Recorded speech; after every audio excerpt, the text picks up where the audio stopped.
Nuk kam pushuar asnjë sekond mediat dhe rrjetet sociale ndërkombëtare e shqiptare, duke folur për dosjen e famshme Epstein. Aq shumë po flitet sa u detyrova edhe unë të rikthesha në kamera. Sepse teksa shija komentues që diskutonin të neveritur nga sjelljet e Epstein dhe elitës botrore me vajza minorene, më vinte një pyetje që nuk më hiqej nga mendja. Po ne në Shqipëri, çfarë mësimi duhet marrim nga gjithë kjo? Mua si fillim më bëhet shumë qefi që diskutimi i marrëdhënieve me minoren, dhe këtu më fus këdonën 18 vjeç, po bëhet një diskutim global dhe më në fund kjo lloj marrëdhënieje po shihet me një sy tjetër. Nuk po romantizohet më kaq lehtë, sepse e vërteta është që ne kemi reaguar ndaj fotove të Epstein me adoleshent në prehër, por nuk kemi reaguar kurrë seriozisht ndaj realitetit ton. Epstein dhe bashkëfajtorët e tjerë ishin te 40-tat, 50-tat, 60 vjeç, por e kemi diskutuar ndonjëherë çfarë dëmi mund të shkaktojë te një adoleshente edhe një lidhje me një 20 e ca vjeçar. 25, 27. Të jemi sinqert, për aq kohë sa kam jetuar në këtë vend, nuk ka ekzistuar një kulturë realisht dënuese për marrëdhëniet e adoleshentëve me më të mëdhenj në moshë.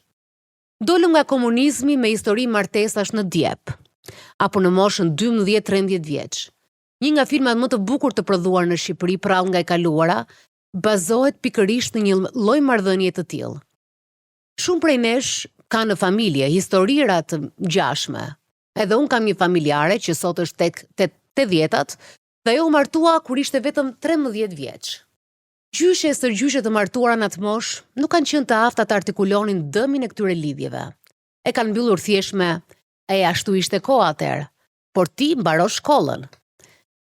Ne dolëm nga komunizmi të paedukuar për dëmin emocional të këtyre lidhjeve. Unë kam qenë gjimnaziste në vitet 90 dhe ishte, nuk e di, krejt normale që një 15 vjeçare të kishte një marrëdhënie me një djalë 20 e ca vjeç. Aso kohë bashkë me kënaqësinë e lirisë, ndodhi edhe kjo mësymje burrash drejt gjimnazistëve. Për shembull, në gardhin e gjimnazit tim Asim Vokshi, ai mbushi me të papunë që prisnin të kapnin prenë e radhës, ndoshta një vajzë naive të sapo ardhur në Tiranë, apo këdo që sapo kishte nisur të shkëputej nga fëmijëria dhe po eksploronte botën paralel me trupin e saj. Ishte gati e përjavshme të dëgjonin për dhunime, apo për tentativë për dhunimi. Ne që ishim afër botës së spektaklit e kishim si refren të përsëritur historitë e vajzave që donin të bëheshin modele, aktore apo mise, e që u duhet të uleshin me burrat tek të 30-tat apo 40-tat në tavolinë vetëm për të joshur për sponsorizime. Për të mos folur pastaj për vajza fatkeqe që u rrëmbyen e u shitën për prostitucion në rrugët e botës. Sa më të reja aq më mirë, thoshte Epstein.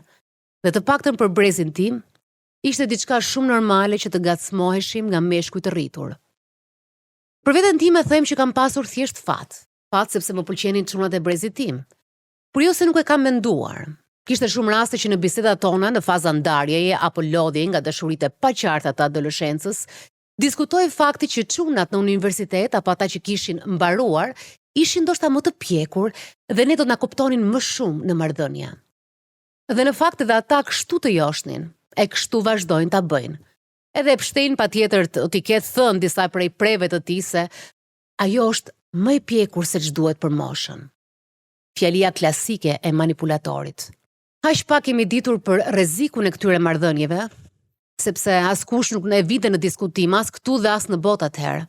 Për shembull, lexonim e shihnim filmin e famshëm Lolita dhe pavarësisht se mund të kuptonim që aty kishte diçka të gabuar, prapë romantizonim. Nuk na ra në sy asnjëherë që Baby ose Francis tek Dirty Dancing, kërcimi i dashurisë, ishte 17 vjeç dhe fiksimi i saj, Johnny Castle, ishte 25 vjeç. Ne donim shumë që ata të ishin bashk. Por që edhe një djalë 13 vjeç të marrnitej të dashuroj pas një gruaje tek të 30-tat, si tek filmi Malena, as kjo nuk na ra kurrë në sy si diçka e gabuar e i çuditshme. Kinemaja botrore në fakt nuk të jepte kohë të merreshe me diferencat e mëdha në moshë. Nuk trajtonte manipulimin dhe përdorimin e pushtetit dhe eksperiencës mbi një adoleshente, por të jepte mundësi të ëndërroje, e siç i thot gjenerata Z, sot, të shqipje marrëdhënien e tyre.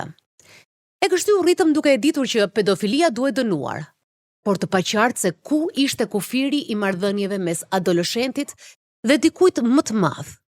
3 vjet? me i madh 5, 10, apo i vendoste dashuria.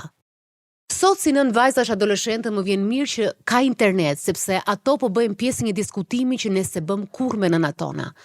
Është shumë e rëndësishme që të paktën brezi im, meqense nënat tona, siç thash, nuk na folën kurrë, të diskutojmë këtë temë e çdo ditë më shumë për rrezikun e lidhjeve të tilla.